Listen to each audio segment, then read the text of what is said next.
Thank you, everyone, for being here. Hello and welcome. We are Bess McCarty, Coach for Network Marketers, and Jeffrey David Gamble, My Leadership Network, partnering to bring you these generic trainings, quick start basics for network marketers, the 10 core commitments every Sunday right here at 9 p.m. Our purpose is to help people grow, to educate, equip, and empower entrepreneurs and create independent servant leaders. We really want to raise the bar in this profession, and this is the best way that we know to do this, to drill and train deeply and well with the 10 core commitments. So the 10 core are to get started fast, be here a year from now, personal growth and development, market daily, present daily, attend a weekly presentation, attend a weekly core training, which you're doing right now, attend your monthly regionals, attend all your company conventions, and a massive monthly action plan. So those are the 10. Tonight we're on number 2, the Be Here a Year from Now. So this is about commitment and preparing your team for that long-range commitment as well. This is generic. It's completely compatible with your company. It works for all levels, people that are starting, moving, stuck, whether your focus is customers, recruits, or training, or being a leader. This covers. This is for every level. Helps you to build a team and lay a good solid foundation. These techniques that we're bringing here and that I found that Jeff teaches are the very best I've ever seen in network marketing. So we want to help you get going fast and get your team going fast too. This is the important stuff that you need to know, so you're in the right place. We suggest that you keep attending these for a year until you can teach them yourself. So we go through all the 10, including recaps and graduation of each quarter of the year, and then we repeat it and we get deeper. We always, whenever I hear it and teach it, I always get deeper myself. So that's what we wish for you too. We know that in martial arts or in any discipline that you keep repeating one kick until you master it. You don't practice 1,000 kicks until you sort of have them all. So that's what these 10 core commitments basics do. They go deep and well because we want you to get them into your blood and be able to then teach your team. So take what you learn here to your team. Take lots of notes tonight. Get your pen and paper out. Turn off all distractions, TVs, apps, windows. Take care of the dogs and kids. Let your family know that you're going to want to pay attention to this very, very important time because it definitely holds the seeds for your future and a better life. The replays will be on YouTube, including closed captions for those who need them.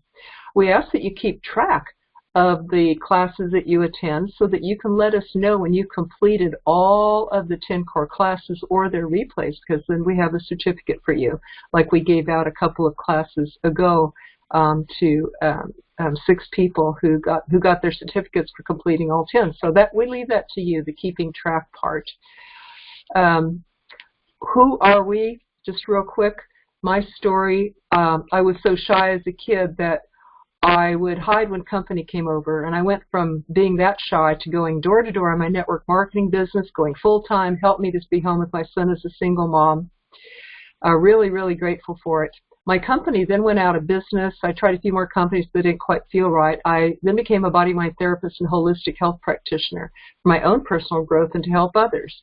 So I definitely know how to identify where people get stuck and have breakthroughs similar to Tony Robbins. Very handy that I know both, the therapy part and the full-time network marketing part that I did, so I can bring those both to network marketers. Now, Jeff has personally recruited over 500 people frontline in network marketing, built 2 teams of over 5,000 people. His teams have produced over $10 million in sales, and his team for 4 years was one of the top of the 25 teams recruiting in the country in his company. He definitely knows his stuff. You can tell he actually speaks and teaches from his deep experience and brings that to you.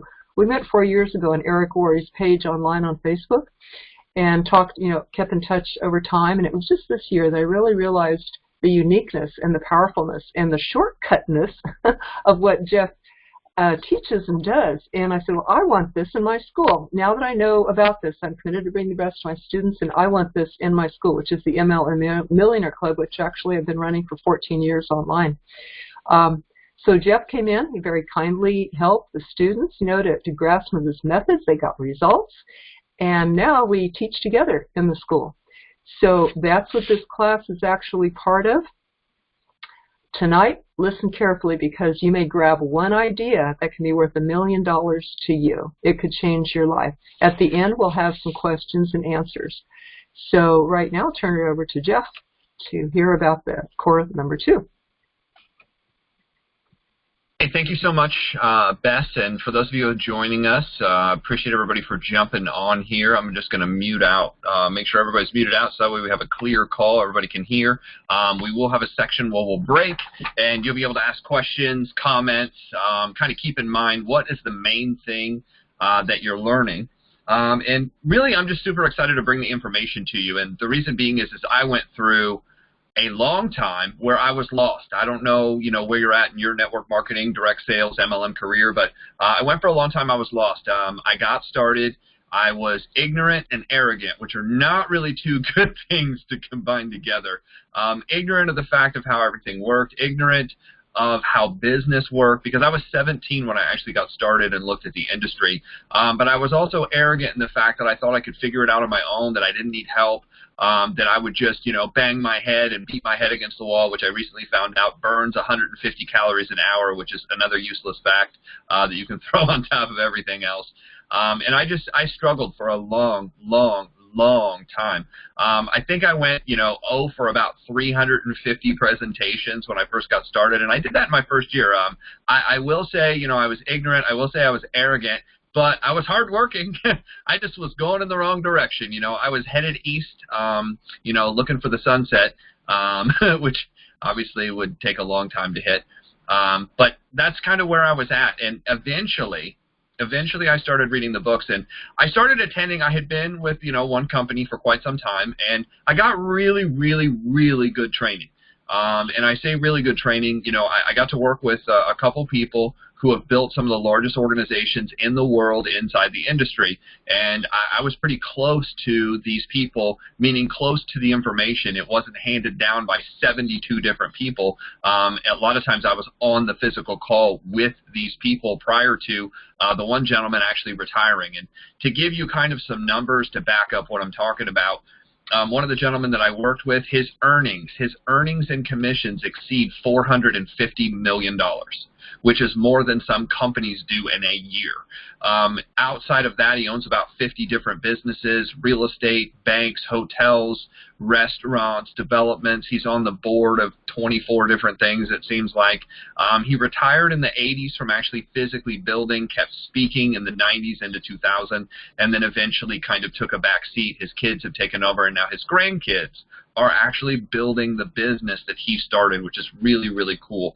From there, I got to meet another gentleman and work with another gentleman who had built an organization of over 1 million people. One of those organizations still exists today. He's been the top of 3 companies. He currently owns a company now that's in the top 100 companies of all time currently, which isn't a bad thing. And then I got to work with another guy who just has a crazy track record, 13 years, 5 companies, made $1 million, got to $1 million mark in each one of the companies within 24 months. So I just got trained. I beat my head against the wall. I got around some good people. I started listening, and here's what I started doing. And I kind of wrote this down for those of you who are taking notes. There's 10,000 ways to get to the destination we're all looking for. And here's the thing. Everybody's looking for a different destination. But the one thing that we have in common is we're all trying to do it building in the same industry. So we might be with different companies and we might be with different products. But what I can tell you is building an organization is the same. It's the same no matter what company you're with, no matter what product you're with. Now, the compensation plans vary, but the basics are we all need to do what? We all need to recruit. We all need to sell products. We all need to contact people. So what I finally did is I started narrowing down these simple basic things that you need to learn how to do. And I said, not what is 100 ways to do it, not what is 10,000 ways to do it, but I started asking this, what is the best way to do it? What is the best way to do it? What is the best way to accomplish this to have the most people say yes, to have the most people say, I want to get started, to have the most people say, I'm ready to go, to have the most people move forward? You know, what are the common denominators? And it took some sifting. It took some asking questions, and it took me going out on my own to kind of, you know, figure this out. And once I figured it out, I was able to not do it just in one company, but I was able to do it in another company, and then I started teaching people to do it. And the two things that I usually get asked when I get phone calls for help are, number one, how did you recruit so many people? That's usually the first question I get asked. And the second question I get asked is, well, how did you get them to do something? And the first question can be answered by, I learned these 10 core commitments. And you know, I wrote them out, and I said, this is what I'm going to do. And for those people who heard me 10 years ago, I'm pretty much saying the exact same thing 10 years ago that I'm saying now, with the exception of social media, you know, and the ability to, you know, the principle stayed the same. The principle was exactly the same. The only difference was the means of communication. You know, obviously there was a time when we would all have sent letters to each other. And then we sent emails, and now we can send text messages and instant messages and, you know, 100 other different platforms that we can send messages on. So that's what changed. So what I'd like to do tonight is just give you kind of, you know, this is the second core. The first core is getting started right. And the best thing I can tell you about getting started right is you have the ability to start over at any point in your business. So you might have been in 6 days, you might have been in 6 months, you might have been in 6 weeks, you might have been in 6 years. But the reality is nobody knows that, and you can get started again right now. You can legitimately say to anybody, hey guys, I know, I signed my application to buy product at a discount years ago, but I just got started building yesterday. Because the moment Tammy. you start, hi Tammy, the moment you start taking physical action is the moment you really start building. So you have the ability to do that at any point in your business. So that's really the most important thing is you can start over at any point, and you can get started and make this happen right now, which is good news for a lot of you. And it was good news for me because I had spent years in the business kind of bumbling and fumbling and trying and saying that I was going to do it and didn't do it, and thinking I was going to do it and didn't do it, and wrote it down and I was going to do it, and I played the hokey pokey. You know, I put my right hand in and my left hand in and and I shook it all about and, ran around and danced in circles, and I was never able to get it going until I said, okay, I have to figure out what are the skills to be able to do this, So what I can tell you is everything's 80-20. Most of you have heard of the Pareto principle. The gentleman, Mr. Pareto, basically did some research and said that, 80% of your effort is basically wasted, but 20% of your effort will make up the 80% of the profit. So I started looking at everything like that, and what I found out is the skills are 20% of what you need to know, and the mindset and what I would call the art of the business, the timing of the business, is 80%. So you have to have a combination of both. It's just like a recipe in a cake. You can't leave out eggs and still end up with a cake. You can't leave out, and that's really what the 10 core is about. It's the ingredient list to make a team and make a team that works in every situation in every company. Obviously, you've got to make it specific to your company. So when we talk about getting started right, certain companies might need 2 people to get started, and certain people might need 3 because they're 3-legged companies and expand by 3. Certain companies are with companies. Certain companies are binary depth. Certain companies are matrix. There's about 5 comp plans, and then everything else is a version of one of those 5. They're hybrid comp plans. They take from the unilevels and the matrices, and sometimes it's a binary and sometimes it's not. But if you sit down and study these comp plans, there's basically 5, and once you master those 5 and you understand those 5, what I do when I sit down and coach people is I look at their company and I look at their comp plan and I figure out what does it take to break even.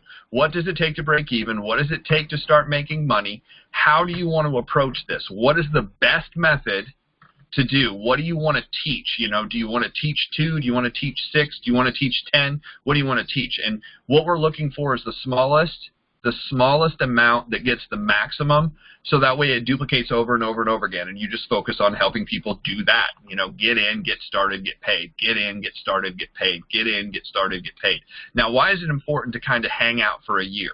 The reason it's so important to hang out for a year, and the reason you want to be here a year from now, is there's a bunch of different reasons. But what I want to do is I'm going to give you part of the thinking behind this. Because if you understand the thinking behind it, we can set you free. And what I mean by set you free is once you understand the thinking, you don't necessarily need somebody there every second of every day to tell you what to do. And that's really what you're trying to build. For those of you who, you know, really want to know what you're trying to accomplish, you're trying to accomplish a bunch of people who do a little bit over a long enough period of time so the check keeps growing and you keep building a bigger and bigger and bigger income without having to physically do everything. Wouldn't that be nice? Now, here's what I can tell you. It's going to take more work in the beginning to get the first 5 people than it will the last 100. And that's terrible to know. But it's absolutely true. It takes more work to get those first 5, usually the first 10, than it will be to get the last 100. Sorry, somebody was sending me a really funny note. So, what I want to do is give you the thinking behind this. This is the mindset behind the 10 core. So this isn't the 10 things. This is just the mindset towards the 10 things. And the first thing that you want to know is there's going to be 3 mindsets that you're going to run into. The first mindset is the lottery mentality. Some people have the lottery mentality, and honestly, this is the philosophy they have in life too. They believe that there are certain destined people that come in, scratch off, talk to certain people at the right time, and that success is handed to them, and they literally don't have to do anything for it. And where I will be absolutely honest, there are a handful of people in history that have had that happen. That's not the majority. That's not the majority. Even the most successful people you see that seem like the stupidest people, a lot of times there's stuff in the background that we don't know, that when I really started researching and I started actually physically being able to meet some of these somewhat not so intelligent people, I'm trying to say this as nice as possible, okay? But they just didn't seem that bright, and they seemed to be making all these good choices and have all these great connections. And then I found out some of the background story. I'm like, oh, okay, there was work there that I didn't see. There was some connections there that I didn't see. But there are a handful of people, and here's the problem. Inside of, I would say, the United States more than anything, we get shown a picture on TV and in movies and in shows. We get shown this picture where everything happens to work out for somebody, but we don't see any of the background. We don't see anything leading up. You know, you watch a movie that's 90 minutes, and what you don't realize, it took 9 months to film, or maybe 18 months to film, and it took 9 years to plan out. You know, somebody was planning the movie out 9 years ago, trying to make all the connections, get it all set up. But we see this 90-minute film, and what ends up happening is there's one person, this odd person that was on a set, and, you know, that person filled in for another actor, got the part, and all of a sudden it seems like the dumbest person in the world, all of a sudden, boom, you know, makes it. And unfortunately, television happens to love those stories and put those stories out more than anything else to make the believability that it doesn't take anything to have success. And that's the lottery mentality, is that you can just be in the right place at the right time and win. And people want to do that in network marketing. A lot of people, I would say a lot of people. And part of the reason, I'll be real honest, is how we sell it. You know, the sale in the open meetings, in the presentation meetings, in the briefings, you only need 2 people. You only need 4 people. You only need 5 people. There's only a handful of people you need. We used to say, you know, one of the companies I was with, they were like, you only need 3 people. And my friend's like, no, you don't. You need 6, because if you die, if you only have 3, you're going to fall out the other side. He's like, you need at least 6. You probably need more than 6. Why? Because I found that if you invite 6, half show up. How many people have had that happen to them? Right? So the lottery mentality. We call those the posers of the business. You know, they're just coming in thinking they can talk to 6 people, and their 6 people are going to get in, and they're not going to have to do anything, and these 6 people are going to go do all the work. And, I mean, this is like 80% of the mentality of people coming in. That's the philosophy of most people. And that's why so many people get in and quit. That's like signing up at the gym, and 30 days later, yelling at your gym membership because you didn't lose 10 pounds. You never went. You never used any of the equipment. You kept eating pancakes for breakfast, lunch, and dinner. Syrup, chocolate sauce, whipped cream, the whole 9 yards. But you're like, but I have a gym membership. I can't be fat. How is that possible? That's the poser mentality. The second mentality is the amateurs. They're seeking like the one thing. They think there's one thing they can change in their diet. If I take this one pill, just this one pill, everything else will go away. You know, everything is going to get better if I take this one pill. You just need one pill, or there's one drink, or there's one something. The reality is there's a couple different things. You should eat right. You should drink water. You should remove as many chemicals as possible. I mean, there's a lot of things. And I'm sorry that I'm picking on, like, health, because, you know, health is a huge portion of the direct sales industry. I'm not just picking on health. I'm just picking on the mentality of a lot of people, is they think they can just do nothing and it works. So the amateurs look for one thing. They actually think you might have to work hard, but you only have to do one thing well. So take the 10 core, and people will be like, okay, there's 10 things, but which one is the most important?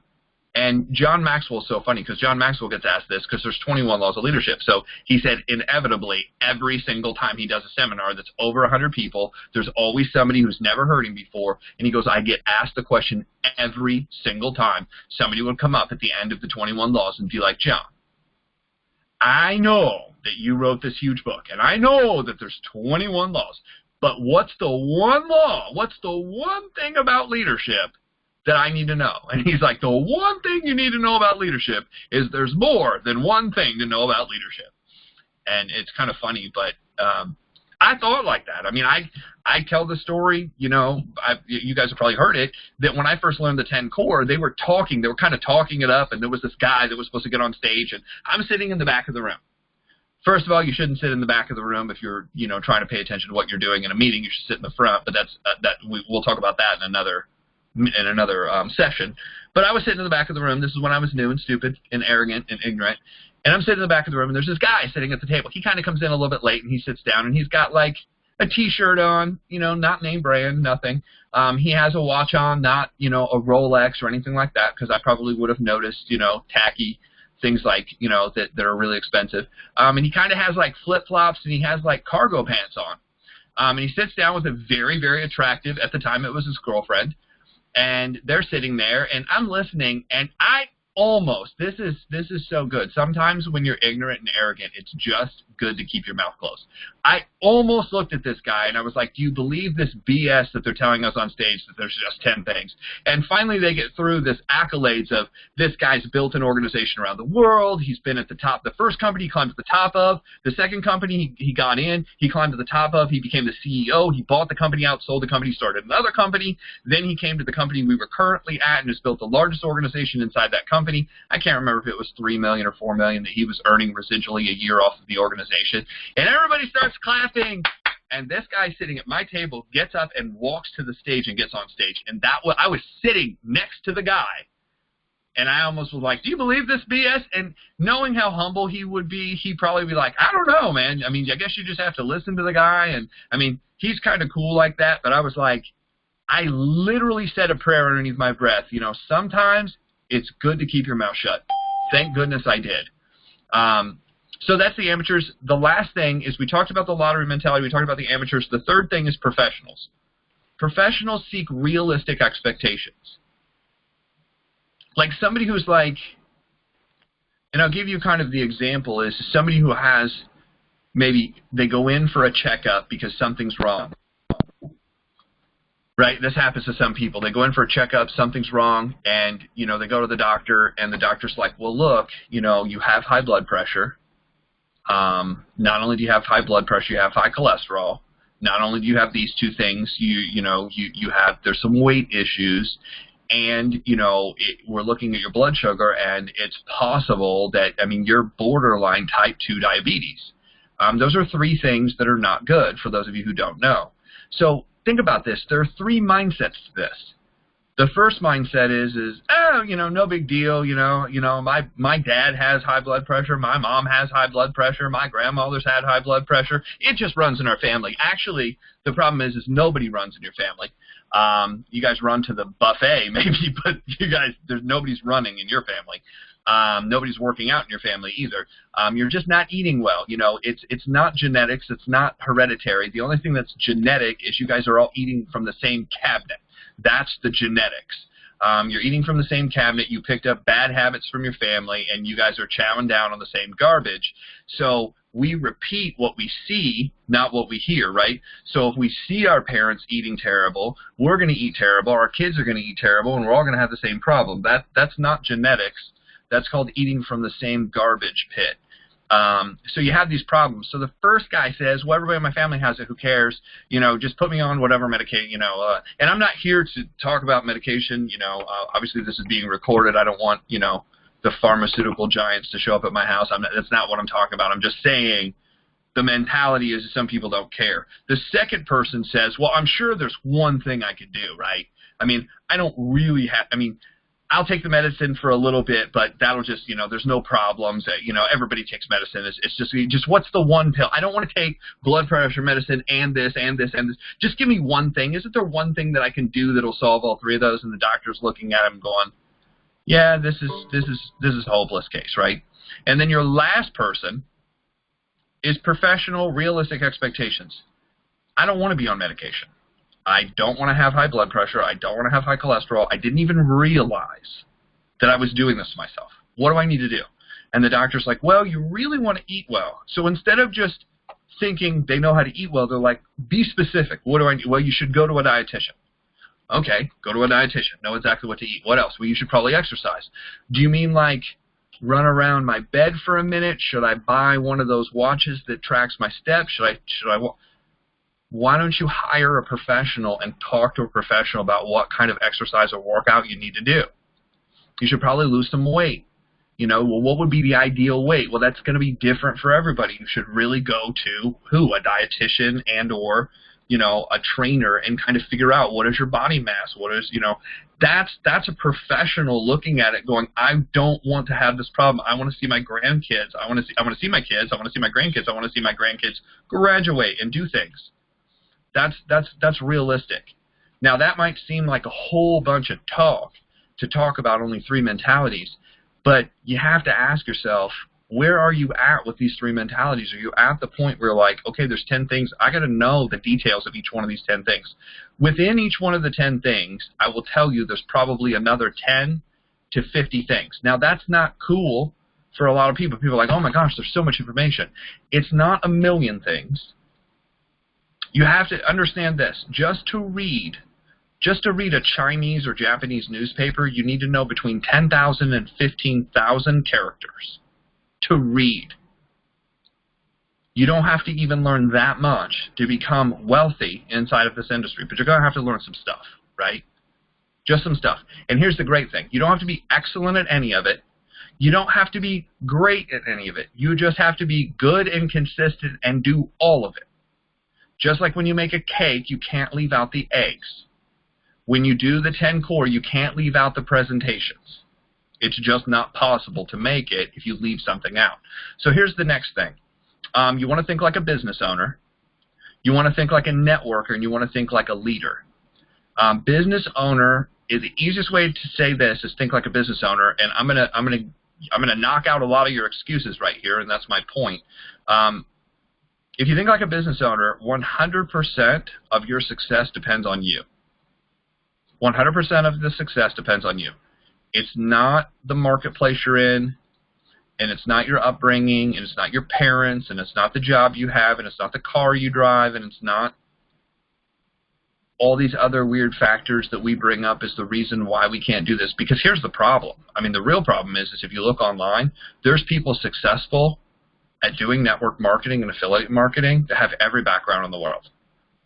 I mean, I sat in a company at one point because I've done network marketing, direct sales, MLM, because there's some different definitions there, and I've done affiliate marketing, and there was a kid that took, I'm not saying you should, there was a kid that took his parents' credit card and signed up for an affiliate marketing program online, and he was making $12,000 a month. he just figured out how to do it. He was like, oh, yeah, I understand this, basically how to market online. And he had his own Facebook account, Facebook group, and you're not supposed to do any of that. I'm not saying you should. But he was from England, and they brought him on stage, and they were like, what have you done? And they looked up the account, and the account was in his parents' name. Now, he had stolen his parents' information. They were kind of not so mad about it after the fact. They were really mad about it when they found out. But then they saw that he was making more than – he was the number one breadwinner in the family. Changed his family's life. He was 12. I think he was 13 when he was on stage. And, he's like, well, I had to ask for permission, and my parents had to fly here with me, and I couldn't rent the hotel, and this and that. He could pay for all of it, but he couldn't do any of it because he wasn't old enough. So think like a business owner. Just think this, 100% responsibility. It's your responsible. Think like a networker. So the networking side is you have to think duplication. So the first one is responsibility. The second one is duplication. Network marketing is all about duplication. I did something. Can I get somebody else to do it? Is there a system to follow? And then think like a leader is I must do it first to be an example. So that's really the main word, example. I must do it first and be an example if I expect anybody else to do it. So I want to be responsible. I want to be duplicatable. And I want to be the example. And that's a lot of weight, because most people are like, I thought I signed up just to sell energy drinks. Like, I thought this was just like, woo, let's energy drinks. I didn't know there was all this, like, responsibility and work stuff. I've literally had people look at me and say that. They're like, what is your goal? I want to make $1 million. Oh, my gosh, you mean I have to work to do this? Yeah, they just don't hand out $1 million rings. I wish they did, honestly. I mean, I would have had 4 or 5 of them by now, at least. So here's what's next, how you think. So here's what I found. Your programming leads into your philosophy, and your philosophy leads into your identity, who you think you are. And that's going to lead, who you think you are leads into your thinking, how you think about what you're doing. And I'll just give you an example. What happens if you're programming, you grew up in a pretty negative environment, and basically you've been told your whole life that you're nobody, that nobody in your community makes it out, you don't make it out, nobody makes it out, you shouldn't make it out, you can't make it out, you won't make it out. So-and-so in your family's been to jail, your brother's been to jail, this person's been to jail, everybody goes to jail, that's just how it is. What is going to be your philosophy of how things work? Well, it doesn't matter what I do. That's where I'm going to end up. What is your identity? Well, my identity is I'm from this area, and that's the kind of person I am. It's not true, but a lot of people do that. A lot of people will do that to themselves. And then that identity comes into their thinking. They're like, well, if I'm like this, then obviously I'm going to do this because that's what people from here do.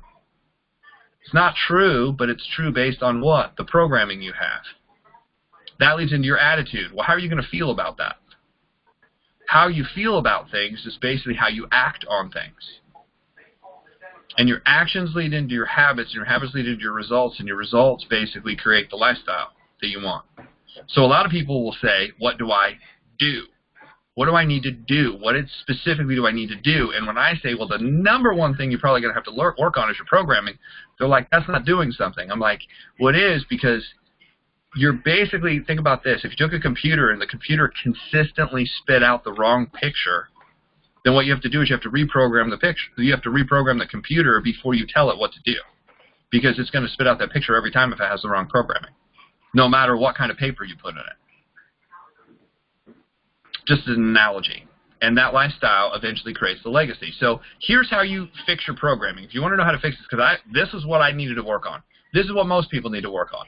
And if you work on this, watch this, if you work on this and you spend the majority of the time on this, what happens is the skills you have, like, get amplified 1,000 times. So here's the programming. The programming is basically what you listen to, what you watch, what you read, and who you hang out with. Those 4 things. What you listen to, what you watch, what you read, and who you hang out with. That's how you reprogram. So most of us have listened to what? Mainly garbage. And I mean garbage in the fact of commercials. I mean garbage TV. And I was talking to a friend of mine the other day. I said, do you realize, and I was told this because I looked at journalism at one point, and they said, do you know before a story ever comes on, The story actually is created before anybody's interviewed. I was like, what? They said, yeah, I learned this in junior high. They said before they even walk out the door to interview anybody, they already create the story. They already know what the headline is. So they kind of already have it pre-planned. I was like, well, that's not good. But they said that's literally how, because it's a sale, right? That's what they're doing, is they're selling on TV. Because if they don't create interest and they don't have people watching, then they can't sell what? Commercials. That's how TV stays on. That's how the movie channels stay on. That's why when you go, I mean, have you noticed if you go to the movie, you get 35 minutes of previews? And it's Coca-Cola commercial, and it's a cookie commercial, and it's a this. I mean, now they're selling cars and all kinds of, I mean, years ago you didn't see any of that, but what they did is they learned that if they keep pushing that same message again and again and again, people are going to buy. So what you want to do is you get to reprogram. You're allowed to listen. I mean, if you live anywhere that probably will allow you to get on this training, you're basically allowed to listen to almost anything you want all day and all night. But the problem is most of us don't ever, here's the thing, most of us don't ever plan it out like that. What if you just did 50-50? 50% of the time is entertainment and 50% of the time is really education and instruction. Sometimes we think, well, education and instruction isn't as fun. Not true. It just depends on who you're listening to. Right? I mean, because some of the people, some of the motivational speakers, some of the people who like teach you how to get it right, they're some of the funnier people I've ever met, but you just have to find the right ones.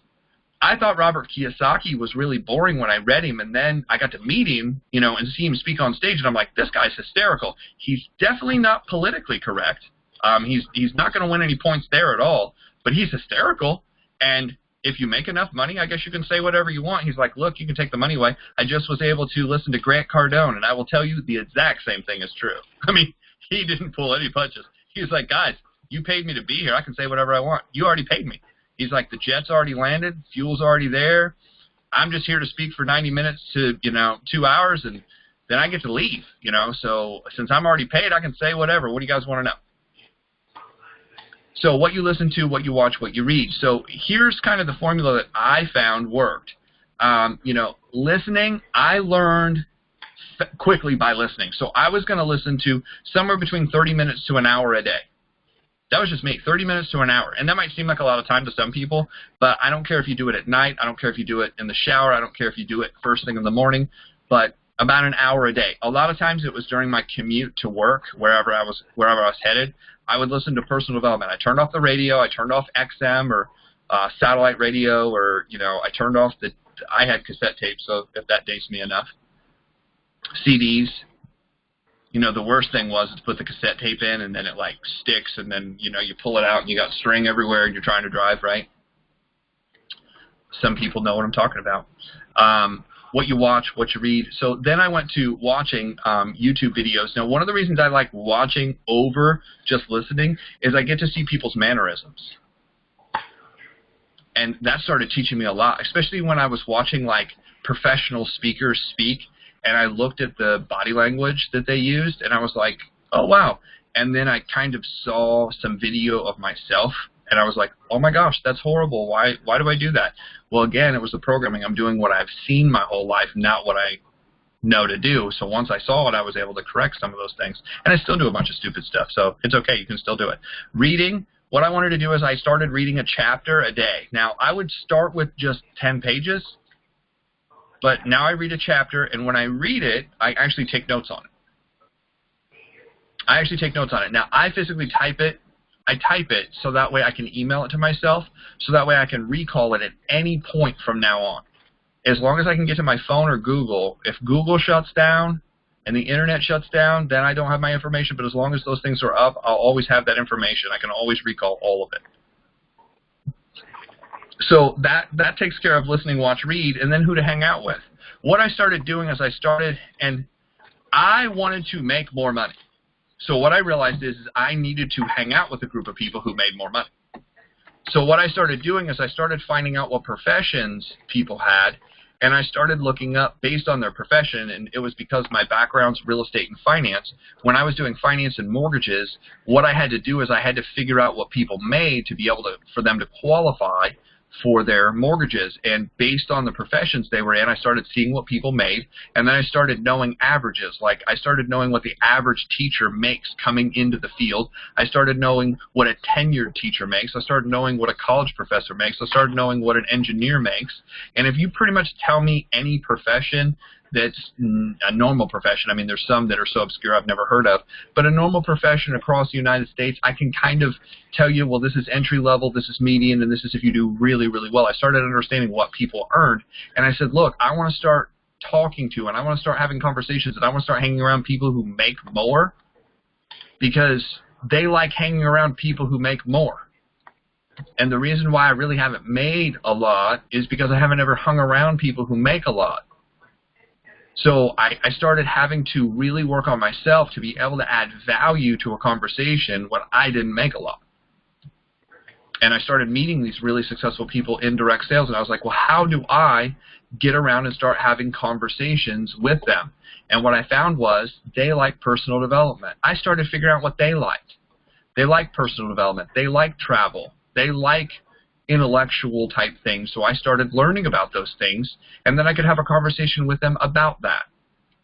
And if I had a conversation about that, and I learned that if you can make people laugh, if you can be funny, if you can compliment people, they like being around you, and they'll take time. So I've probably gotten $500,000 in free coaching from people who make anywhere between six figures to a few $1,000,000, maybe even, more than that, a year, free coaching. Because if you can make them laugh, and you can become friends with them, and you can compliment them, then they sometimes will give you that extra time that they might not have given somebody else who just came up who wanted something from them. So, how do you think? You got to be core. You got to be able to start people right. You got to be able to obey the laws of duplication. You got to be able to protect your team. And you have to learn the growth cycle. So these are 5 things about how to think, how to do this. You must be core. You must start people right. You must obey the laws of duplication. You must protect your team, and you must learn the growth cycle. So what does that mean? Here's what being core means. Am I doing everything? All 10. Am I doing everything? Not am I doing what's convenient. Not am I doing what's fun. Not am I doing what I'm good at. Not am I doing what I'm strong at. Not am I doing what fit into my calendar, but am I doing everything? And there's 10 things, so you just check them off. Am I doing all of this? No, I'm doing half of it. Okay, then next month add one thing. You don't have to add it. You don't have to be perfect right away. But the faster you get to everything, the faster all of this works. Number 2, are you being consistent and persistent when you are doing it? Okay, I've done everything, but I did one thing in January and I did one thing in February. That's going to be too slow. Got to do it all consistently. And 3, are you leading and teaching others to do it? And the only way you're leading and teaching others to do it is by being a leader and being an example. Remember, responsible, duplicatable, and I'm an example. Here's the second thing, getting started people right. Can I do what you just did? That's the question. That's the psychological question people start asking themselves when you're showing them what you're doing and asking them to join. Is they're gonna ask basically 3 questions. And here's the 3 questions. Can I do what you just did? So if you have a flip book and you just read to somebody, people are like, I can do that. Like this is And I challenge people on it. I'm like, guys, this is the easiest business in the world. All they did was read you 15 pages that were already pre-printed and you don't even have to know how to read. Just listen to us and memorize the presentation. Okay, I think I can do that. 2, do I have the time to do what you're doing? So, has to be 10 to 15 minutes. If you took 2.5 hours to present, that's too long. Because people are like, I could do it, but I don't have time to do that. Like, did you drive over and have to do a party and have to set something up and have 13 things ready? And, did you have to be on a schedule? And did you have to heat something up and turn something off and cool something down? And was there a project that you had to, what kind of setup? all they did was read to somebody, and I carried that flip book everywhere with me. I could do it at lunch, I could do it at coffee, I could do it on a break, I could do it at midnight, I could do it on an air, I could do it wherever. And people were like, okay. And it was only 10 minutes. So I would challenge people. I'd be like, look, all they did was read this. It was just 10 minutes. Anybody has that. Anybody can do that. And then last, am I okay doing that with my friends, family, neighbors, and acquaintances? Am I okay doing what you just did? So if there's any part of it that seems weird or seems pushy or seems too salesy or seems too invasive meaning you break people's personal space, or, oh my gosh, I have to get this product on you. Like, I'm okay with, kind of the time frame, but like the getting stuff on people, I'm like, no. I just hand it to them. Go try it. Go try it. You do it. I don't do it. You do it. So those are 3 things about getting people started right. And if they can say, I can do that, I have the time to do that, I wouldn't mind doing what you just did. The favor thing, that's easy. Yeah, I could ask people for a favor. Now all of a sudden you get people, if you break that, now it's, can I afford it? Or can I afford to take advantage of it? So here's the laws of duplication, because people want to know, why are we doing the same things? How is it that we're getting a lot of people to do this? Here's the rules, because I have these like funnels. It has to drop through each one of these funnels. There's 5 funnels, and if I drop an idea in and it gets stuck at any one of these funnels and it doesn't make it to the bottom, I just won't do it. Number 1 is it has to work instantly. Whatever I teach somebody to do, they have to pretty much. And here's what instantly means. I have to be able to teach it to them, and it has to be up, working, and functioning within 30 minutes. So if it requires them signing up for a special internet program that we have to create some kind of programming, and they've got to go find this and go find that and program and reprogram, and it's too long. It's too long. And that's not something that's going to be duplicatable. And I'm not saying there aren't specific ideas for specific businesses that would not break this, but I'm just talking about building a team. Just building a team, not sales, but building a team. If it can't work instantly, hey, do me a favor. I just want you to hear about what we're working on. So if you run into the right person, you can refer them to us. Is that cool? Yes. Can you teach that script to somebody else? Yes. Can I teach a flip book? If I have a flip book and say, hey, look, we're just going to go over the company, the need in the marketplace, what the products are, the compensation, and the timing. That's all we're going over. Okay. And it's already pre-written. So all you have to do is read it. Okay, I could do that. So it worked instantly. It must work 10 levels below me. Meaning you don't have to have a specific set of anything other than be alive, be over the age of 18, because it usually takes that to participate, and be either, ambitious enough or upset enough to participate in what we're doing.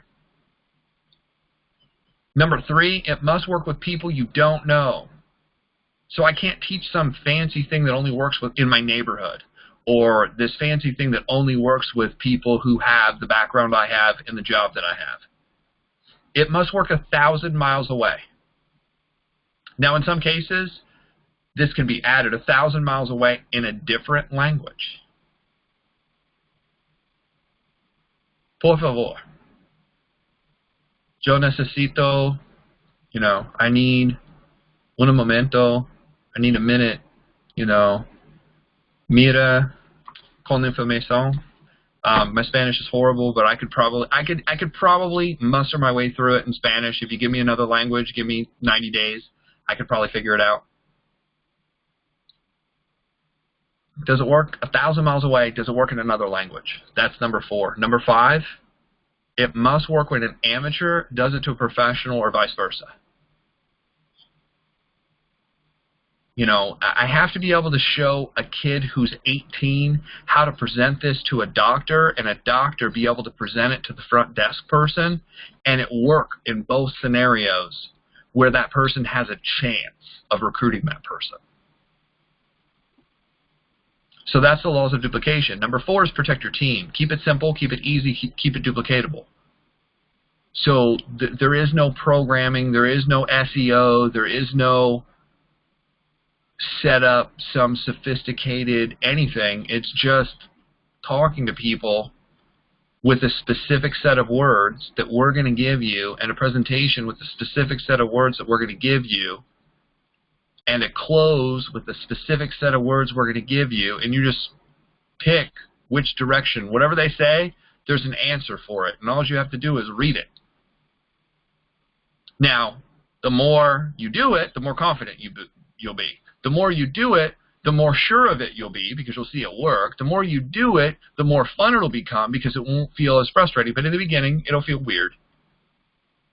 And number 5, understand the growth cycle. When you first get in, you don't know nothing. Like I didn't know nothing. I was ignorant. I was arrogant.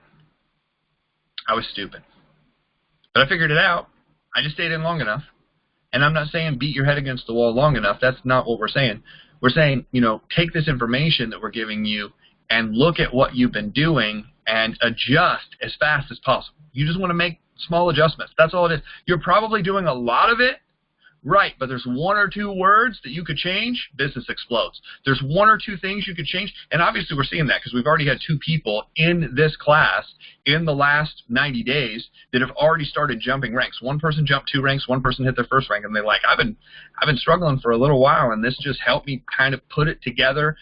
Whether it was the inspiration, the motivation, or the directions, it helped. And now we're seeing results. So that's really what we want to see for all of you is results. When you're ready to get going. Now, we're not forcing anybody to do anything. This is up to you. This is self-participation.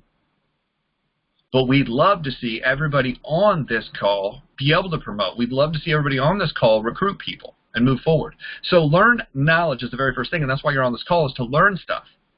The second thing is activity knowledge. You learn it here, and then you got to go practice it. Now, here's the thing. You might start practicing on the goldfish or the golden retriever. You might start practicing on grandma. And that's okay. You know, it might be the grandson. It might be stuffed animals. You know, I have a friend. He's like, I needed to do the presentation. I lined up the stuffed animals. They got in. I lined them up again. They got in. I lined them up a 3rd time. They got in. I said, I might want to try this with some real people. He really did that. Then modeling knowledge. What is modeling knowledge? Modeling knowledge is when you're watching somebody else do it. So you want to learn, you want to hear it, you want to go out and do it, and then you want to look at what others are doing and say, okay, what do I need to adjust here so I can do it better? And that's why we say you want to go to a presentation weekly of somebody in your company doing the presentation, because what you'll do is you'll pick up these little 1% things that you can say or do or adjust, and you're like, oh, I didn't know that. That would be a better way to say it. That would be a better order in which to say it. And then 4 is teaching knowledge. Now what happens is some people will learn it here, they haven't done it yet, and they want to go teach it. That's out of order. You want to learn it here, then go do it, have success, and then go teach it. Because when you have the result, people will listen. When you don't have the result, the reason why most people like, I can't get my people to listen. Well, the reason you can't get your people to listen is because you haven't made it work yet. You know, and we have this happen a lot in the business. People got in because of your friendship, not because of the opportunity. I hate to say that, but that's just reality. And a lot of us have had that happen. People will get in based on our friendship, but not necessarily because of the opportunity. They haven't bought into the opportunity. They just bought into you. They're like, I like you, I trust you, I think I want to support you, and they got in. But they're not really willing to listen to the business side of it yet, because you haven't produced anything outside of them. When I started producing outside of the people I knew, and I had results meaning I had income coming in, not points, not just free product, because sometimes free product is like people, and I hate to say this, people think, well, they probably ordered it and didn't tell me, and, you know, they ordered, you know, a bunch for their family, and then they got the free product. And I'm not saying don't say, hey, I got free product. That's not what I'm saying. But sometimes, more than anything, it's the income that will start really making a difference. When you get a $3 check, people aren't excited. When you get a $30 check, people are like, that's okay. But when you get a $300 check, people are like, what? You make $3,000, then people call you. What do you mean you made $3,000? Make $30,000, you will have voicemail messages left. You'll have Facebook messages left. You'll have Instagram messages left. You're like, I don't even have an Instagram. But you'll have messages there when you do. You're like, what? I don't know. You made 3 times what the average person ever makes. How did you do that? So here's what I can give you. When you're new, when people are new, they need specific exact directions. I got this from a book, Ken Blanchard, Leading at a Higher Level. Leading at a Higher Level by Ken Blanchard.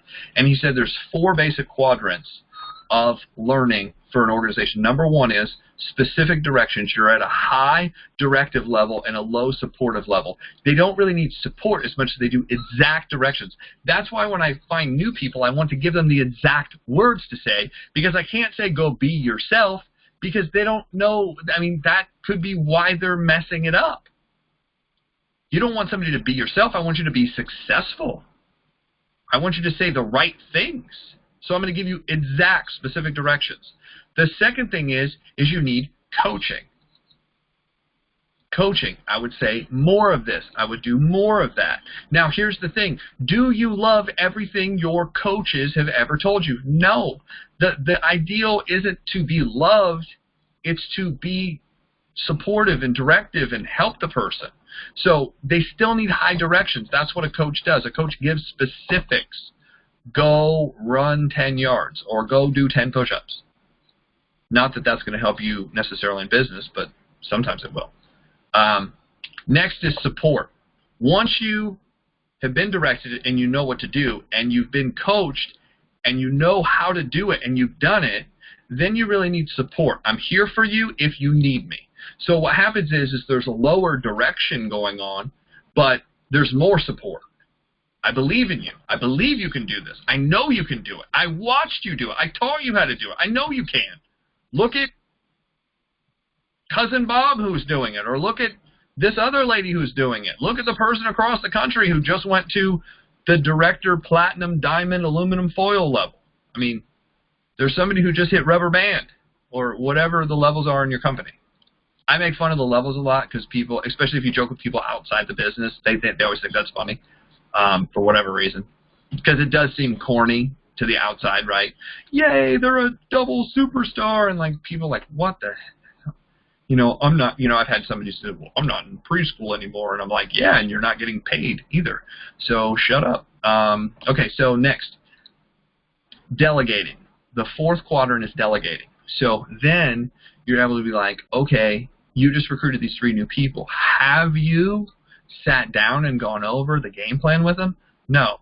Okay, so what I would suggest doing is I did this with you. I did this with a couple people. You know how to do it, right? Yeah, I know how to do it. Okay, why don't you call them or third-party me into the call or the text message and say, hey, I just wanted to introduce you to, you know, the upline and our support team, and I just wanted to be supportive, you know, third-party me into that, you know, that call or that text message, and then I'll take over from there. I'll have you watch me do it, and then the next one you'll do.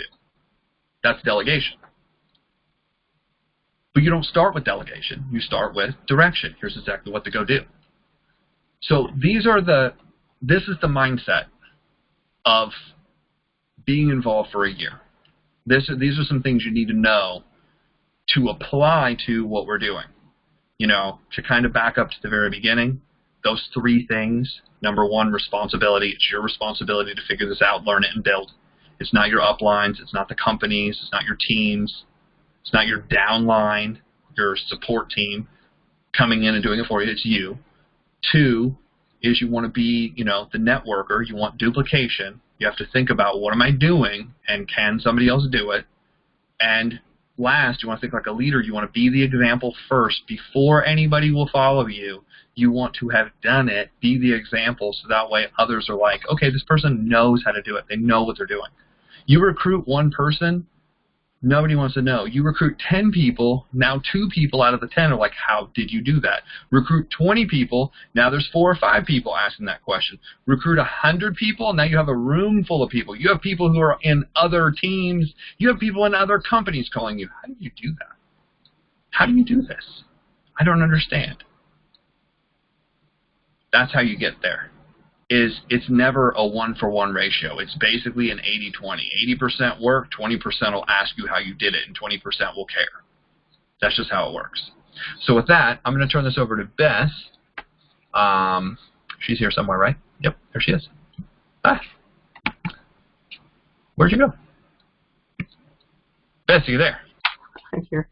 Okay, I'm going to turn this over to Bess for some thoughts on, be here a year from now, stick and stay, and then we're going to open it up for some questions, mastermind answers, comments. Okay, thank you, Jeff. I took a bunch of notes again.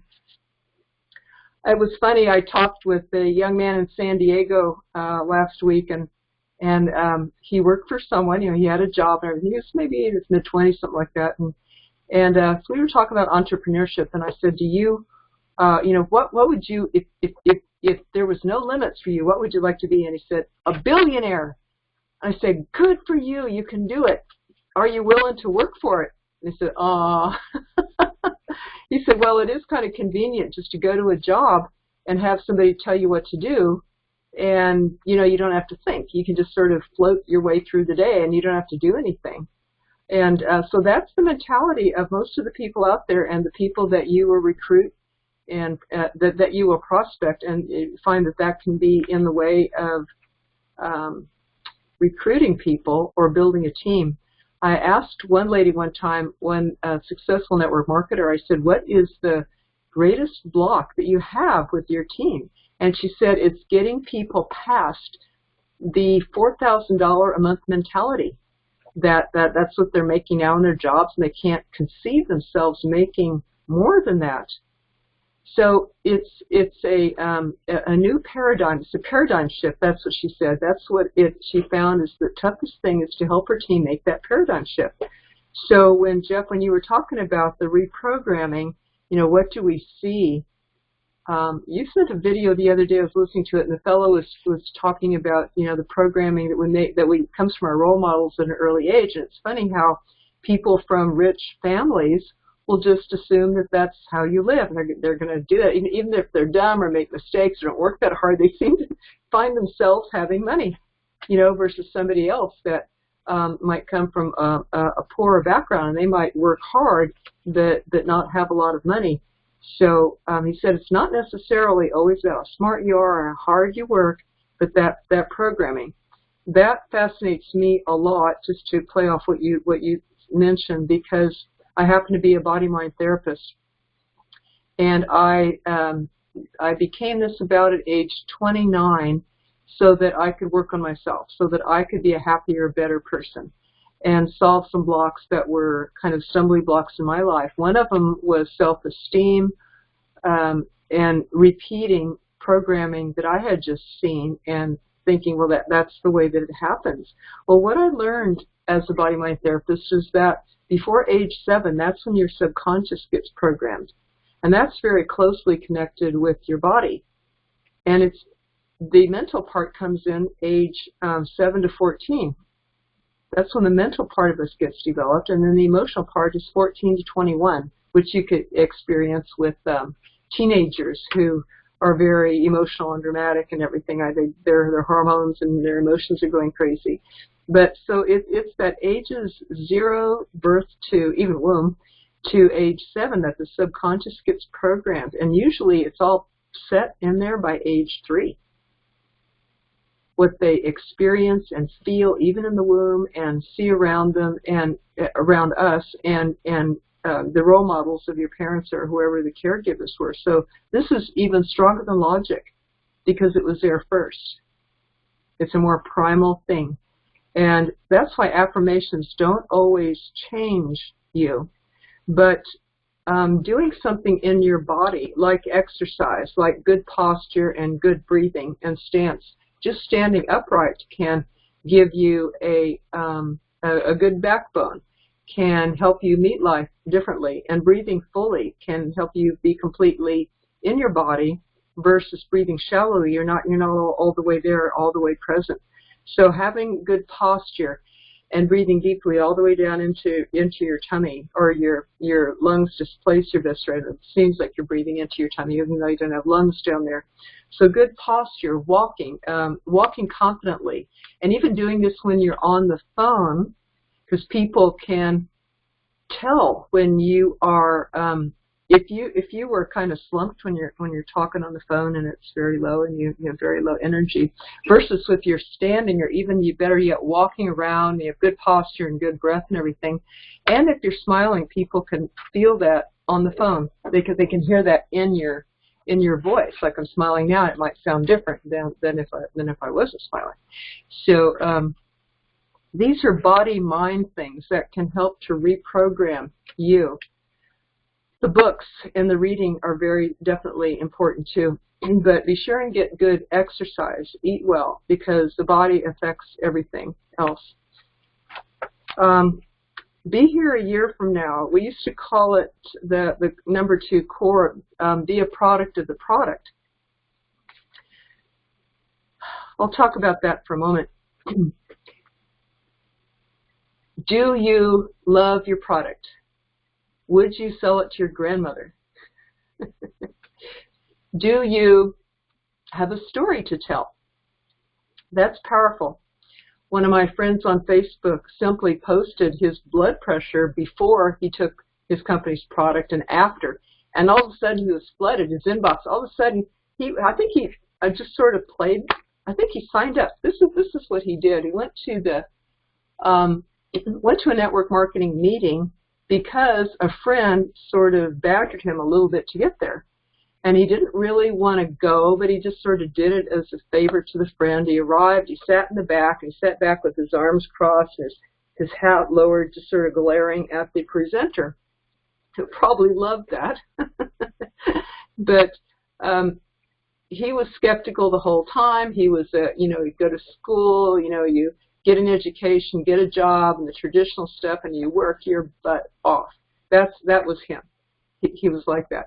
So he's hearing this weird thing and, totally skeptic and even critical and judgmental of the guy up front. So he had to put up with all that.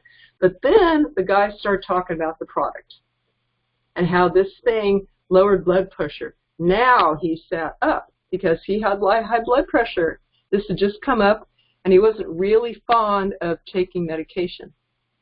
So he finally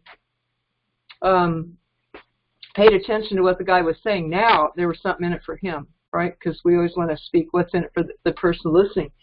So, okay, blood pressure. The guy talked about how it helped people's stories. So I'm going to take this stuff. Okay, now he's in.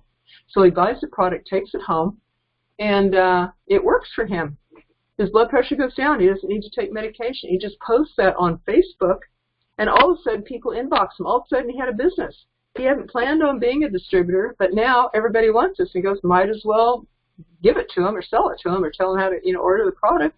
All of a sudden, one post, he is in business. So he was a product of the product. He used it, told the story, and other people wanted what he had too.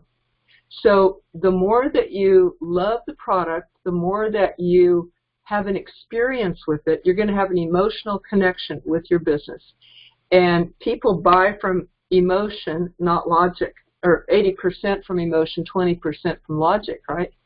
So if you have an emotional connection with the product and you have a story to tell, and in fact, that's the best. That's so much more powerful than any third party. Well, let me tell you about this product. Oh, let me send you a video. No, tell them your story first. Tell them your experience. It's riveting.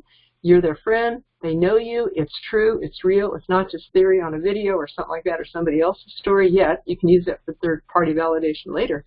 But your story, what it meant to you in your life, and really get into telling that story. In fact, the greater the difference before and after, the more memorable that story will be and the greater impact it will make. So if you are tired or you can't sleep and you hate the alarm, you have insomnia, and you hate the alarm clock and you just drag through the day, and it's painful to be awake or at work when you're falling asleep and you can't do a good job and you feel embarrassed because of that, and you just don't have the energy to drag yourself through life. You don't have the energy to play with your kids or grandkids. And then you find the product that changes all that for you and helps you, and now you sleep better, now you have more energy or lower blood pressure or whatever, and you can tell the difference between how your life was before and now how it is. Now you are getting promoted at work. People are listening to you. They're asking you to lead meetings at work. Now your grandkids know that you can play with them when you come over to visit them. Now you wake up before the alarm clock. Now you have energy for conversations and relationships. So the greater the difference, and make your story compelling. So to become a product of the product, or to be here a year from now and love it and be that connected and committed to your company and your business, requires you to use the product. So if there is an auto ship, you want to be on that. You want to know your product, not only experience them, but know your products and study them. Know the ins and outs, even though you probably won't say it very much to people, right? You don't want to speak too much about the ingredients and how they make the root and how they grind it and all that stuff, because your prospect or a future customer will think, I can never remember all that stuff. So right there, you've wiped them out as a possible distributor of it. So even though you might know all the background and educate yourself on it, just speak very simply. And always speak just what the person wants to know or asks. Don't give the whole enchilada. One time I went for, when I was in BNI, Network Marketing International, I went for a networking meeting with a man who in that group, you have coffee or something, and you share with each other for a few minutes what you each do, so that your fellow team member can look out for referrals for you. Well, the man sat there. He went first, and he had me there about a half an hour before he came up for air. And he told everything about all of his products and all of what they did and all about the company, but mostly about the products. And I was just a little bit amused that he wanted to tell me everything. He did not ask what I was interested in or if I was interested in any. What products might interest me. He probably had 30 or 50 of them or something like that. So he's telling me about all of them, rather than ask me about, well, what do you like? What do you use? Which of these might you be interested in? Maybe tell me about that one. Right? Then I would have listened. But in the meantime, I could have gone to sleep, But I was just kind of amused. I thought, how long is this man going to go on before he asks me a question or what I'm interested in, or comes up to take a breath? It was about a half an hour. So that was a pure, great example and lesson to me of how it felt to be talked to and not with, and to be given too much. Only give the person what they are interested in. Only then will they be listening. Otherwise, they'll just tune you out. So know the product, but be careful. So you have to use the product, know it, and then give the results and testimonials in the form of your story. There's no better sales or validation of that thing than your own story. And the best is if people think of you when they think of that product. Like my friend on Facebook. When actually I contacted him to ask if he would help my brother who has blood pressure. I wanted my brother to get in on the benefits of that rather than get off his medications. So and he did. But when I heard brother blood pressure, I thought of my friend on Facebook. So I connected him up, and because of his story. So let's see. Be here a year from now. Help your new recruit to think of longevity. Well, first of all, you think of longevity. Give it a year. Don't just say, I'm going to try this out, as a business. Of course, you connect with the product, but think of the business long range, not that, well, I'm going to try out this business and see if it works. Yes, it works.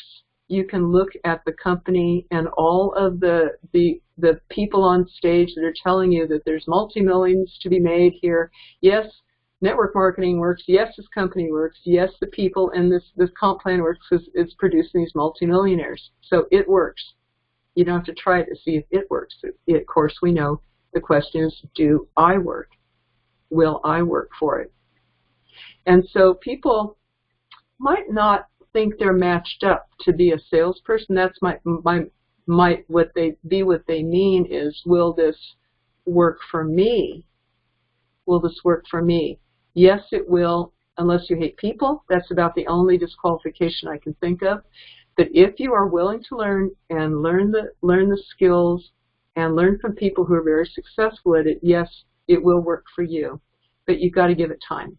Now, how long does it take to go to school to be an attorney, a doctor, any other kind of professional? Will take 4 to 10 years of schooling, including internship and all that, to become good at it, to make less money than you can in network marketing if you give it a year's time of study. What if you counted the first year just as training and role modeling and learning, and you didn't expect to make any money out of it? The people are going in that's on-the-job training. The people who are going to school for 4 to 10 years don't count on making money that time. But in network marketing, we expect to make money right away. And if we don't the first day, we say, well, this doesn't work. So most people in network marketing quit in the first 2 months. And this core, the second core, Be Here a Year from Now, creates the long-range expectation that we want you to have and that we want you to pass along to your new recruits. Just expect that it takes that long. Some people say, well, expect that it takes a month of training. I know one multi-millionaire network marketer who says, give it 90 days of training. She said, don't talk to anybody in her company. This is what they do. Don't talk to anybody for 90 days. Get this down, learn everything before you go out and ruin your warm market. So she says 90 days. I could see a year. Why not? If this is going to be a profession, or you're thinking of making a career or replacing your income with this, if you want to be a millionaire, and I hope that you do, because in this economy, that's not very much nowadays, you guys. It was when I was a kid, but it's not. It doesn't even go that far nowadays, if you figure it out. I figured in this economy, a few years ago, I figured, okay, what would it, for baby boomer looking at a retirement home, how much is it going to cost by the time I get there, count inflation and all that kind of stuff? I figured it up. 5 years in a mediocre retirement care home will cost $1 million by the time I get there. And what if there's 2 of you in your family? What if you never need one, but what if you need one longer than that? So we never know. So even $1 million is just a mediocre one. I'd rather have a good one, or have some, have help as I want it and design it myself. So I think at least 5 million might do that. So I hope that you aim toward being a millionaire. And if you do that, isn't it worth studying for a year first? And you could make you could be a millionaire within 5 to 7 years in network marketing. And I don't think most professions you even get there at all. And if you do, it will be after having up to $500,000 in student loan to pay off. So this profession, I think, is just gold. That's why the longer that I teach it, which is 14 years now, the more I am in love with it, and the more respect I have for it as a profession, and the greater advocate I am. But give it a year. Give it a year of serious study of those in your upline who are doing it successfully, and see what they do. Get on classes like this and learn this. Like we suggest you be in this class a year. Why is that? So we'll say for this 10 Core Basics class, be here a year from now. Give this to yourself and get it deeply and get it thoroughly and get it good, so that you could come on here and teach with us, and so that you can pass this on to your team. Take this all back to your team, you guys. Help them when they first start. Help them to have the same mindset and expectation that they're patient, they learn, they're coachable, they're going to put it in practice, they're going to learn on the job. It's kind of cool because they can get paid while they're learning here, which you can't if you're going to school for regular career. So help them treat this first year. Maybe the money they get will be extra. But help them approach the first year as a school, as a training. And if they make some extra money, that's cool on the side. Maybe in 3 years they can expect to, 3 to 5 years maybe could expect to replace their current income. In 5 to 7 years become a millionaire, and of course they can keep adding on after that. Jeff, what else about be here from a year from now?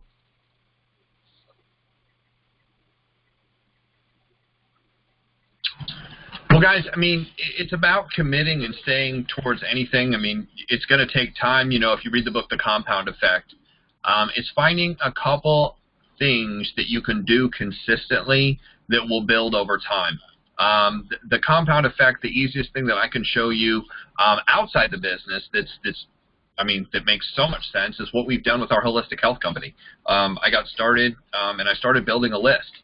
I started building a list of emails. Now, we've heard to do this inside of direct sales. We've been told to do this inside of our network marketing companies, is make a list and actually keep track of it. But it's not just making a list and keeping track of it. It's making a list and putting it together as a marketing list. We're in network marketing, MLM, multi-level marketing. Do you understand the word that keeps ringing a bell is marketing? We're marketers. So the question is what are we marketing?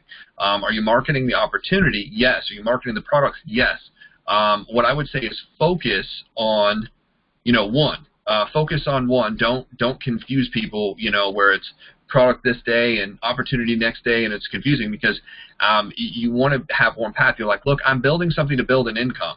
The products we have are great, but I'm building this to build an income. So I've always focused 80-20 on the opportunity side. I've been teaching financial education. I've been teaching the reason why to have a plan B. I've been teaching the reason why to have something else on the outside. That is the most important thing to me. And the product, to me, as long as it's a legitimate product, is irrelevant.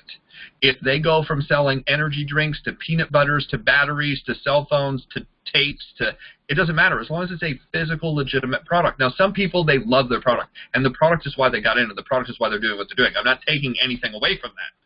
But I'm saying, in the end, if you're marketing just the product, there's very few people in the world of network marketing that are making full-time income just marketing the product. Typically what they've done is they've built a giant organization that markets that product. And people don't necessarily follow products, they follow people.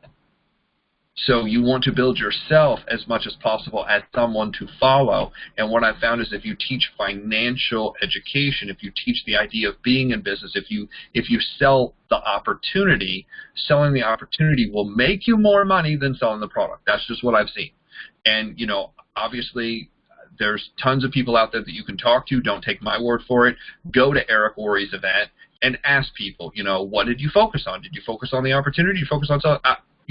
I'll preface that by saying, if Eric tells you not to do that, don't do that and blame it on me and say, well, Jeff Campbell told me to be here and sell it, because then Eric will come and throw me out.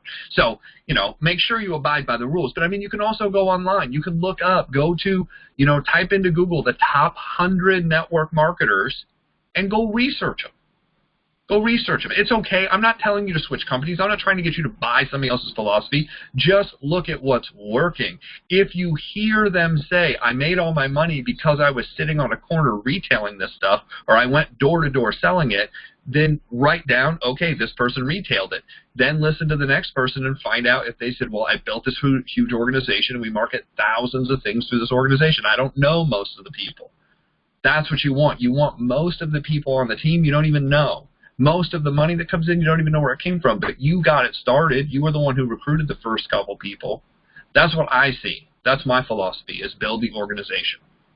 Compound effect, doing a few things, these 10 core over and over and over again. David Bird, one of my mentors, said, you want to find the right things to do. Then you want to do them consistently over a long enough period of time to work. So I asked him, of course, I was like, well, is that what's wrong? Most people just aren't consistent long enough? And he just laughed at me. He said, Jeff, most people never even find the right things to be consistent about. That's reality. Most people never find those things. They'll do one, and then they'll do another, and then they do something else, and they just flip-flop around. They never really consult with somebody who's built these huge organizations, say, what is 80% that I need to focus on to build the organization? I can figure out this other minor stuff. Again, you can start again. It says most people overestimate what they can accomplish in a month, and then they underestimate what they can accomplish in a year. Why? Because most of us, we see things exaggerated so much on TV and in our life. We think we're going to be able to accomplish this huge goal in a month. I mean, I'll give you for instance, if you started collecting business cards and creating a list, you might get lucky if you put 30 to 100 people on your list this month. That'd be a good start. Now, I'll kind of give you a project. And this is how I started. I'm just going to give you how I started. If you already have something, that's great. But here's my rule. My rule is I must own my list. I must own my list. It's not the company's list. It's not the network marketing company's. It's not my upline's list. It's my list. Because if I ever decide to do something else in my life, that's my list. So my list I put on Google because it's my email. So I would build a work with your first and last name, because most of the time, Monica, Bess, there's only one of you. Unless your name is like John Smith, then you might have to have John Smith the 52nd because he might have a bunch of emails. But it's work with your first and last name at Gmail. This is what I did. Then once you have work with your first and last name, you're able to build a database in your Google. A lot of people don't know that for free. They have a free marketing. And you can categorize it, which is really cool.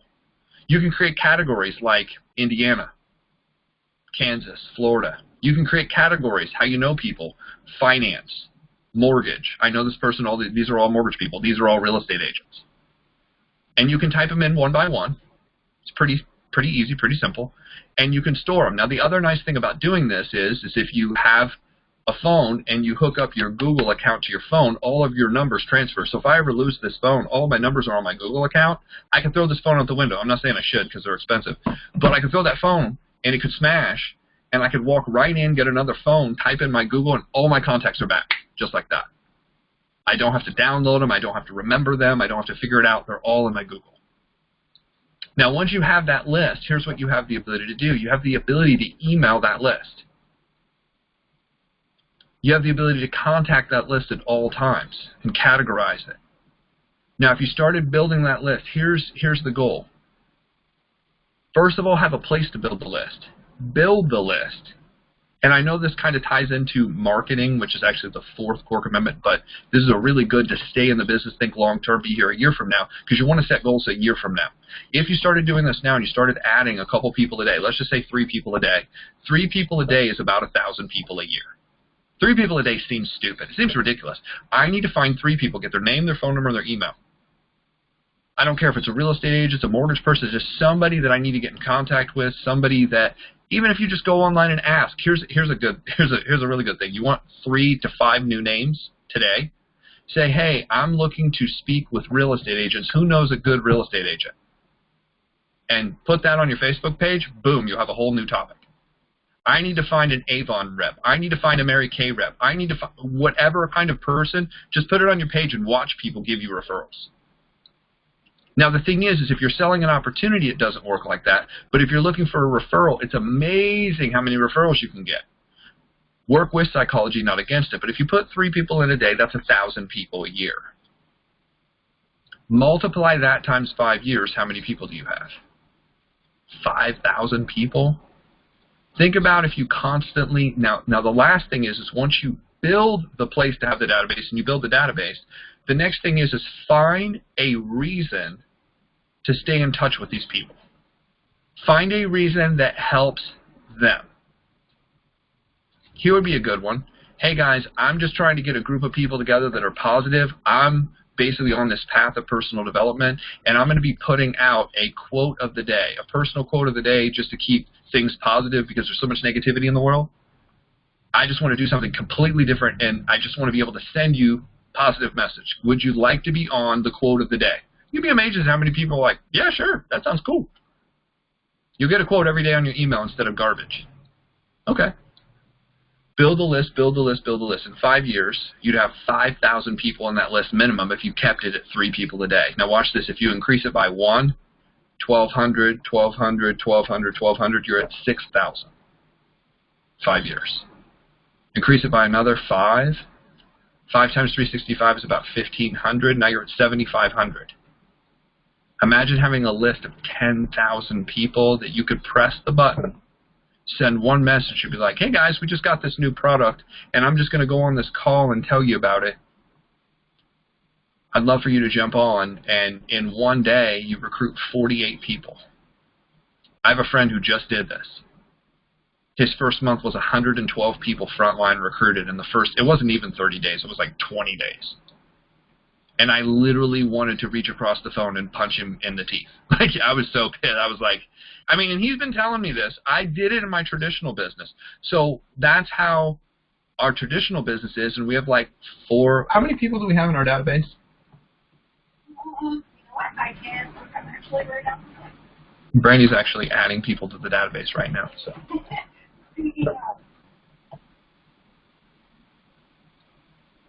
Is there a total at the bottom?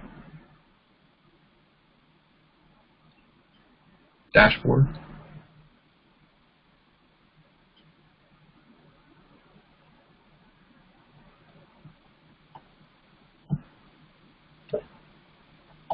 Maybe it's under total contacts. Go under contacts.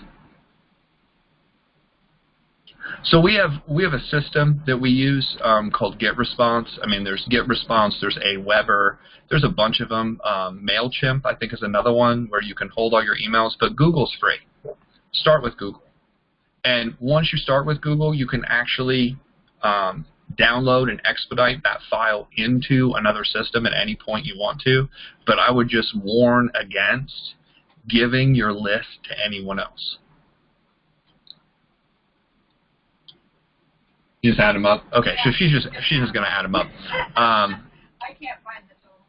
That's the easiest. So that's kind of, you know, the compound effect over time. You just keep building and keep building and keep building. People stay in touch with what's going on. And here's the thing. Most of the time, what happens is you don't lose people because you don't follow up. You lose people because you don't keep in contact with them, because that point in their life when things change, when they get married, when they get divorced, when something happens, we kind of don't stay in touch with them, and then all of a sudden they hear about the opportunity again, or they hear about it from somebody else, and they go get it in with somebody else. If you haven't had that happen, that'll happen, and that'll really freak you out. You're like, oh my gosh, I did all this work, and I've been in for so long, and all of a sudden they got sponsored by somebody else. So, okay, so just under 4,000 people in our database for our massage place. So, press a button. Here's the special we have. About 4,000 people get it. And let's say 10% open. We actually have a higher open rate than that, but let's say 10% open. That's about 400 people would open it. And let's say that week we book 10% of who opened it. That would be 40 massages for the week at about an average of $80 to $100 a massage. So we just printed $4,000 with an email. Emails, I mean, people are like, man, I want to email people every day. Well, you can't do it that much, but you can do it quite often. That's the purpose of having the list, is keeping in touch with it, but keep in touch with it for the right reasons. Not just to sell. What I learned from Gary Vaynerchuk and the other people is give, give, give, give, give. Make it a positive story. Make it funny. People love comedy, but you have to be careful. There's comedy, and then there's sarcasm, and then there's gruesome, crazy. Like, some people, like, I have certain friends that our comedy is like dark and weird, and you can laugh about stuff, and especially if you have, you know, really old friends, you can do that with, but you wouldn't give that out to the newest person. Does that make sense? So I have to clarify that to some people when I say funny. Keep it clean, keep it honest, keep it, you know, non-dark would be the best way to put it. Quotes. Cool stories, anything positive and fun. That's what I put out there. Keep people up to date. Now here's one that's funny, and this is something that I would send out, and I will send out, and I just lost it. And you guys, don't be freaked out about this, but this is where I'll end and turn it back over to Bess. But I just saw this, and you just have to realize how fast time goes. How fast time goes. 31 days to Halloween. 36 nights to bonfire night. I didn't even know what bonfire night was. 53 sleeps to Thanksgiving. 53. It's not even 60 days away. 86 sleeps till Christmas. And 93 sleeps till the end of the year. That doesn't even seem possible. I mean, it's like 90 days, and it's 2019 just like that. So you can get started today building, or you can wait 12 weeks, and we can have this conversation again about being in a year from now, and you're either 3 months into that year, or you're starting over again at the year. And I'll tell you this, I mean, when Bess and I started this, I mean, that 3 months went by so fast. So with this, I'm going to turn this back over to her. It's been real fun working with Jeff. The energy just bounces back and forth like it did late last night. Brandy and you and I are planning and doing and making things better for these classes and for everybody. Yep. Hey, I wanted to answer Tammy's question, what is a flip book? That is something we had in my company too when I did it. And that would be a book that you could, like this, that you could then sit down and do a presentation with somebody at a table, and you can open it up like that, and there's page 1 of the presentation, and you can show them this part here, and on the back I can be reading what it says. It might be a picture here or a chart or something like that, and on the back I can be reading. So it's sort of like a cheat, a way to cheat. And then you could flip the book, and there you go. There's the next one. And there's a John Maxwell flip book. This was actually my flip book from my leadership network when I wanted to show somebody, and it just says, here's our mission to educate, equip, and train leaders. You know, here's a little bit about the company, the need in the marketplace, the products, the compensation, you know, everything. So I was giving an example of how to do it. Here's the people involved and why they started it. Here's where we're based. We're based in Indiana. It was founded, you know, we launched in 2017. You know, here's the need in the marketplace. 2/3 of people are miserable, and 1/3 of people lie. No, I'm just kidding. 70% of people said they were unhappy or uninspired at their job. It's true.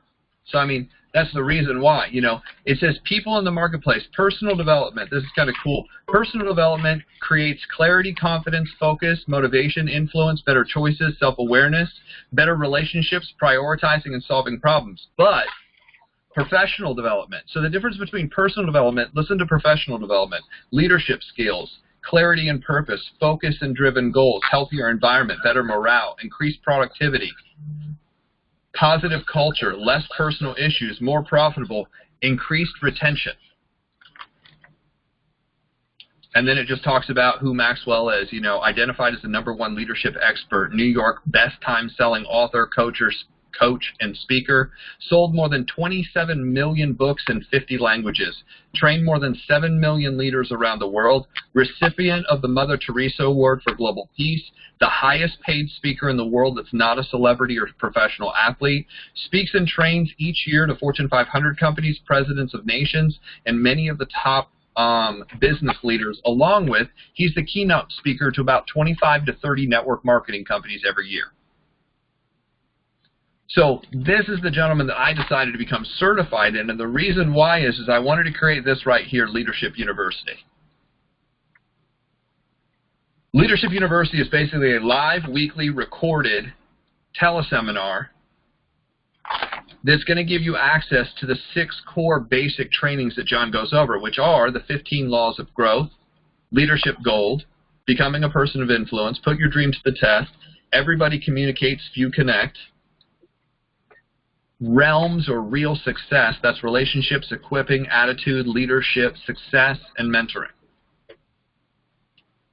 He has some additional ones like intentional living, sometimes we win, sometimes we learn, and then the newest one, developing the leader within you 2.0. So our vision basically is to create, you know, financially independent servant leaders, which is what we're doing here on this call. That's the idea behind it. This is kind of went over a sample of, you know, getting paid and doing what you should be doing, the timing. And what is our purpose? Our purpose is basically to help people grow. So that's the flipbook presentation. If I was going to go through it, it wouldn't take a whole lot longer than that, just to basically show people what we're doing. The goal isn't to close them. The goal is to gauge their level of interest to move forward. And with that, I mean, I kind of was supposed to go over this anyway. Bess and I had been talking about it. Is, you know, coming up as Leadership University, where actually, I can't believe this, Wednesday. You know, we talked about it 6 weeks ago, which seemed like 6 minutes, and now all of a sudden it's here. So Wednesday at 9 p.m. on this same bridge. Are we going to do the same bridge, or are we going to do a different one? This is good. Okay, I think we're doing this one. This is the bridge we're going to do it on at least until the actual one starts, and then it'll be on a different bridge. But we're basically going to go through Leadership University. We're starting with the 15 Laws of Growth. And, you know, all I can say is to experience the information and go through this. You just have to be there to understand. You'll just have to be there to understand what we're going to do. And, you know, what we're asking you guys to do is basically it's a free course. It's going to be, you know, $100 a month to go through it. So the first 3 months are going to be basically free to get your feedback and your comments and what you liked best and how it's affected you. And you will help out with the, you know, with the testimonials when we put this out, because it's going to be pushed out to the entire, you know, world of MLM via Facebook and a couple other marketing places. So we just appreciate everybody who has agreed to come up on board and give us the feedback, walk through these lessons, and hopefully you'll decide to join us. So with that, I'm going to turn this back over to Bess to close up. Thanks, Jeff. That was so cool. You gave a demo of a flip book, a flip chart, and also the LU at the same time. So that flip book was for Leadership University, for the John Maxwell class. There's also flip books for your company that usually cover the product and then the business. And sometimes you even can read it off the back. But basically, it's like a slideshow, right, or PowerPoint that helps you speak with those bullet points, so that then you can expound on them. And of course, the purpose of it all is to educate people until they know enough to make an informed decision, whether to become your customer or your distributor. So that's the purpose of all that. And with LU, with Leadership at University, it is everyone in this Quick Start Basic class, and some people are just getting in. I actually made the deadline on the Facebook event to be midnight tonight at Pacific time. That's what I put the deadline. So some people are getting in. There's some people from Australia that are getting in tonight too. And whoever gets in is invited to the Leadership University that starts this Wednesday, October 4th, 9 p.m., same time, same place here. And we will be going over the 15 Invaluable Laws of Growth as the first book. We're going to do one book a month. The other two are Becoming a Person of Influence, and the third book is Everyone Communicates But Few Connect. Those are they're listed in the MLM Millionaire Club Facebook group. All the books there are listed, but I'll say them here real quick again for you. 15 Invaluable Laws of Growth will be the one we're going to do in October. Then Becoming a Person of Influence, and then Everyone Communicates, Few Connect. So, Jeff, I wonder what is the, do we read the whole book by Wednesday or part of it? What are we going to be doing, discussing chapters at certain So, guys, chapters? what we're going to do is just kind of discuss the overall of what Leadership University is, and then we're going to go into the first 3 chapters, just kind of an overview of how you're going to use this information, what it is, and then basically how to use it. I will be open to, you know, answer questions. It's going to be about 90 minutes, you know, just like this we've gone over tonight, so we apologize that we're past time. We try to keep this to about 90 minutes, and we keep slipping into, like, you know, 15 minutes after, so apologize about that. But for those of you who have to go, we totally understand. These are taped, so that way they're recorded and put up on YouTube, so you can go back and listen to them, or, you know, if you miss it, you've got to go tonight, no problem. Wednesday will be the same. We're trying to do these later in the evening. We're taping them so that way you guys can see them and figure that out. So we just really appreciate everybody who, you know, stays the extra to be able to be on. If there's any questions or anything, I want to be able to open the line. So if anybody has any questions about that, what they need to do, there's nothing specific that you have to do other than attend. And we'll go over, you know, how we're going to facilitate and run through the information when we get on the call on Wednesday. So with that, I'm going to unmute, and we'll go from there. How do I unmute this?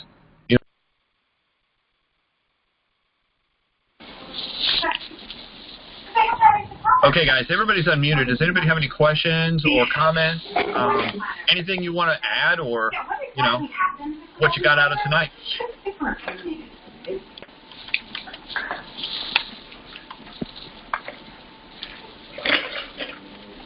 Going once? Thank you for the explanation of the flip book, Jeff. Oh, absolutely. Did that help? Yes. Yes. And if you don't have that done, that's something that we suggest, you know, creating, making, having done. Most of the time, a company will have most of it, you know, already put together.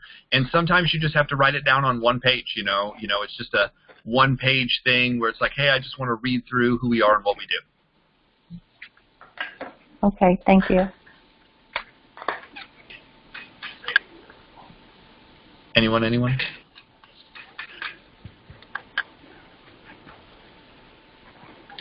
While you're thinking, Yeah, hi, this is Adrian. I like what you said about building a list and how to 3 people a day. Yeah. How that's going to build over time. That's really, really powerful. How that can grow our, contacts over the years, and how adding value to them. Yes. Make them want to listen to you when you send them stuff. That was correct. Great.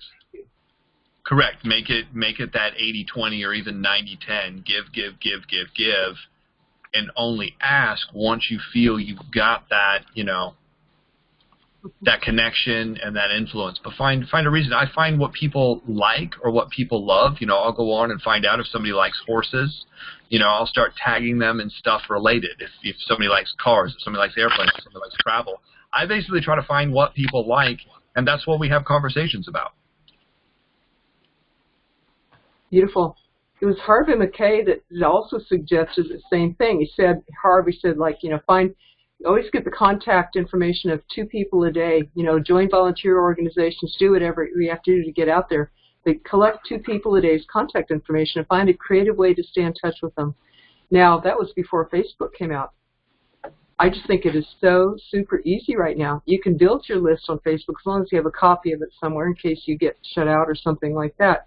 But if you have that list, you can create an event or have a party for your company or your product or anything like that. You can invite 500 people to that, and you can see who's the most interested people of that.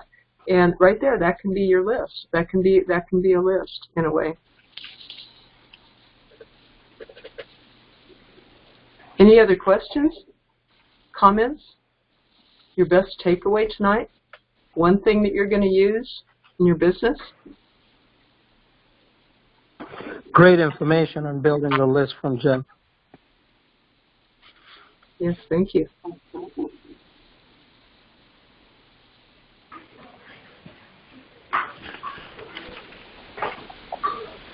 Be here a year from now. That's what we covered tonight. Covered a lot of tips about mindset, what you will run into, how to think. We covered product, use to be a product of the product, and be here a year from now and be consistent. What was the name of the book by Ken Blanchard? I didn't catch that. Leading at a higher level.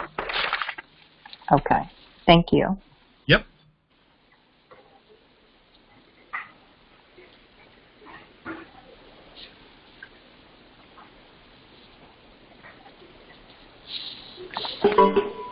Anything else?